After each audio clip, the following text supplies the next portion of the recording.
Bonjour, bonjour, bienvenue dans Student Go Podcast, le podcast réalisé par Student Go dans le but de mettre en avant les entrepreneurs ayant démarré leur activité en étant toujours aux études, parce que votre carrière peut démarrer à tout moment. Donc aujourd'hui, nous avons l'honneur de recevoir Mickaël Labro. Donc Mickaël qui est le fondateur de Macarons M&A, donc une société active dans la fabrication de macarons artisanaux dont une partie de la production est déjà exportée en France et dans les autres pays. Donc bonjour Michael, Bonjour. est-ce que tu peux te présenter en quelques mots?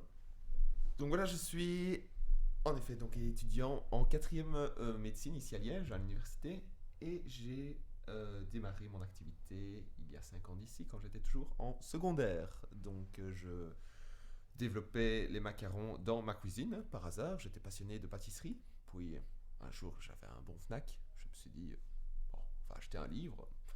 J'ai vu un livre sur le macaron, ça m'attirait. Je ne savais pas du tout à quoi ça devait ressembler, ni ce que ça devait goûter.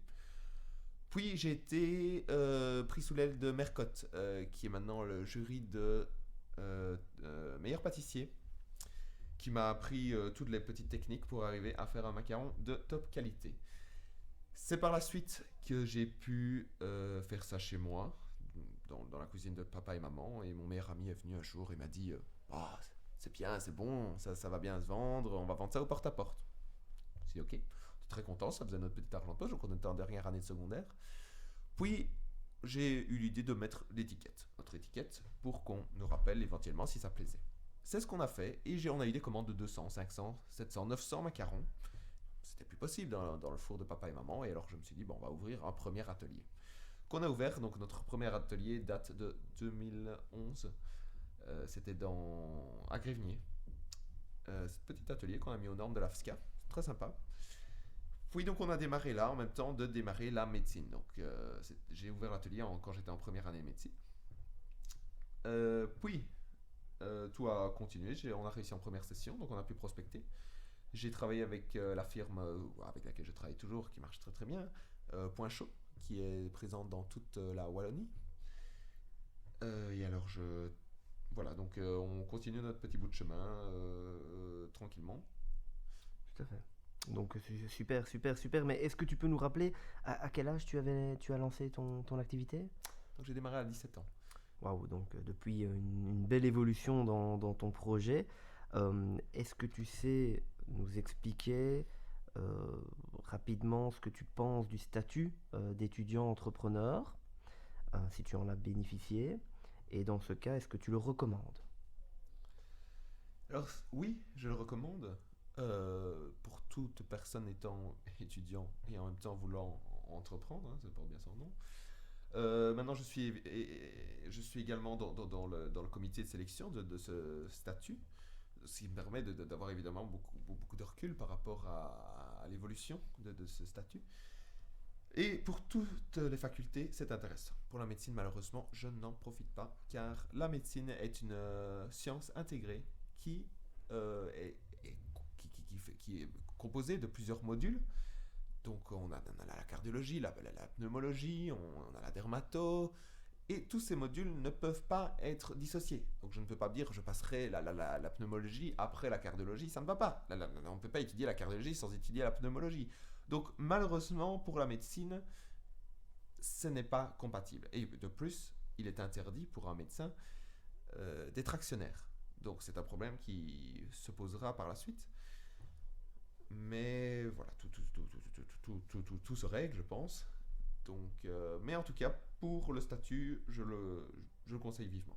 Voilà, donc pour résumer, pour nos auditeurs qui n'en savent pas plus sur le statut d'étudiant entrepreneur, ce statut permet donc aux étudiants de mieux gérer et de réorganiser leur passage de cours, de travaux, etc. Tout à fait. Par rapport à leur activité qu'ils ont à côté. Donc ici, voilà, par rapport à la médecine, c'est quelque chose de difficile. Mais bon, vu que on sait très bien que le métier d'entrepreneur est un métier à part entière, qu'il demande du temps, de l'argent, de la motivation, mais principalement, je le répète, du temps, et qu'à côté de ça, tu entreprends ces études de médecine qui ne sont pas des moindres ici à l'université. Comment arrives-tu à gérer ces deux projets en parallèle alors que tu ne bénéficies pas du statut étudiant-entrepreneur? Alors, au départ, l'activité était assez petite, donc j'allais au cours comme tout étudiant, et à la place de regarder la télé, je m'occupais de la société, de la faire avancer. Puis bon, ça a pris de l'ampleur, hein. On a démarré, première année, 15 000 euros de chiffre d'affaires. Là, on arrive à presque 1 million, donc c'est beaucoup plus conséquent. Donc chaque année, il faut se reposer des questions et savoir restructurer tout. Parce qu'évidemment, je n'aurais pas pu faire ce que je fais maintenant auparavant. Donc, par exemple, l'année passée, je me suis associé avec le fondateur de Frianda, Philippe Loest, qui a fondé sur 30 ans une société qui faisait 10 millions de chiffres d'affaires. C'était une société énorme, une des plus belles que j'ai rencontrées dans tout ce que j'ai visité. Et donc, il venait de revendre sa société. Et donc, j'en ai profité pour lui demander s'il était intéressé de s'associer avec moi pour l'évolution de M&A Macaron, qui est devenu maintenant PM Suite, qui est le nom évidemment de facturation, mais la marque M&A Macaron reste toujours. Donc voilà, ce sont des états d'avancement que j'utilise, que j'essaye d'associer pour pouvoir évoluer en même temps dans la médecine et en même temps dans la société, parce qu'évidemment s'associer avec Philippe m'a permis d'un côté une énorme structure, un know-how qui est introuvable dans les livres. C'est quelqu'un qui a fait sa carrière, il remet la main à la pâte, il va autant vider les poubelles, il refait tout, il se met des défis, c'est quelqu'un d'extraordinaire. Et donc c'est ça, c'est pouvoir s'entourer de personnes qui se mouillent. Et en même temps, ça me permet un soutien et un appui financier derrière que je ne pourrais avoir si j'étais tout seul. Tout à fait, tout à fait. Mais alors, par rapport à ce parcours, comment gères-tu tes proches? Parce que bon, on parle d'études, on parle de travail, on parle de temps passé au développement de ton activité, mais quelle est la réaction de tes proches par rapport à tout ça et comment arrives-tu à gérer pour pouvoir les voir? Est-ce que tu les mets de côté, amis, famille, etc.?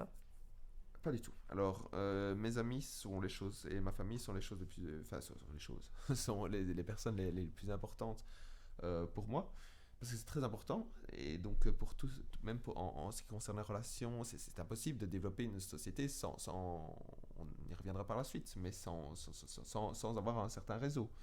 Donc, même mes amis, ça permet de me déconnecter un petit peu, de sortir, de les voir. Je suis tous les jours presque avec mes amis. Et alors, ma famille m'a énormément aidé. Donc, au départ, ils n'étaient pas trop pour. Mes parents sont tous les deux ingénieurs. Donc, c'est totalement l'inverse de la mentalité d'entrepreneur.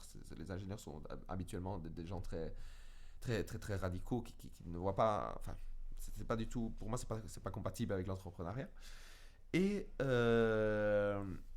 ils m'ont aidé durant tout mon parcours. Donc, mon papa a développé en fait un studio photo en parallèle, donc qui est spécialisé dans tout ce qui est photo d'alimentation haut de gamme.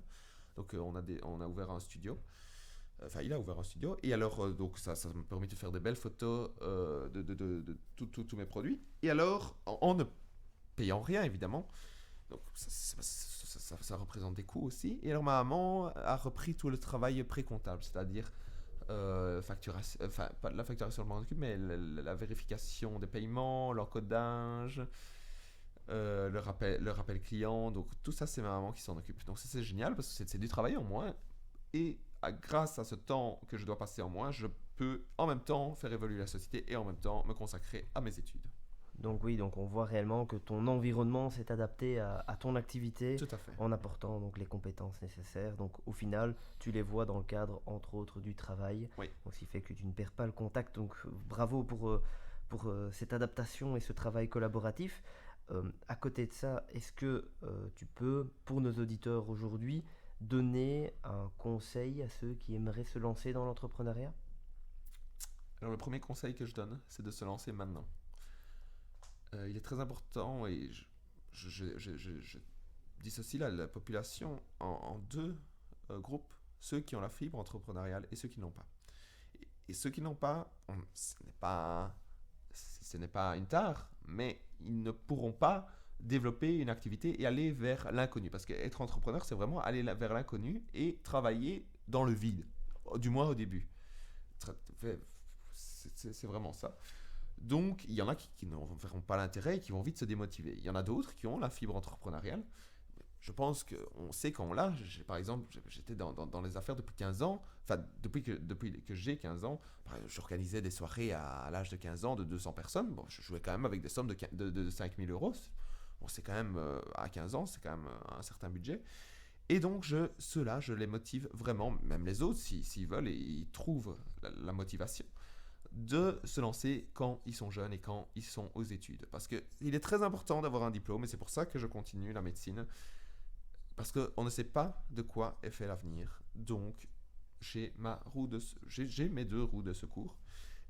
Et par la même occasion, on n'a rien à perdre quand on est jeune. On n'a pas de femme, on n'a pas d'enfants, on n'a pas de maison à payer, on est toujours à la charge de ses parents. Donc, c'est vraiment très important de démarrer le plus tôt possible. Tout à fait. Ben écoute, Mickaël, moi tout ce que je peux dire, c'est bon courage pour la suite. Tu nous as donné de fabuleux conseils pour nos auditeurs. Petit rappel de Macaron M&A. Est-ce que tu peux nous donner quelques infos, retrouver plus d'infos sur ton entreprise? Oui, donc nous sommes. Donc, M&A Macaron est une société essentiellement destinée à la production de macarons artisanaux sucrés et salés. Donc, on travaille avec, les plus grandes maisons de haute qualité. Et donc, vous pouvez retrouver toutes les informations sur www.macaron au pluriel ma.com. Donc, macaronsma.com.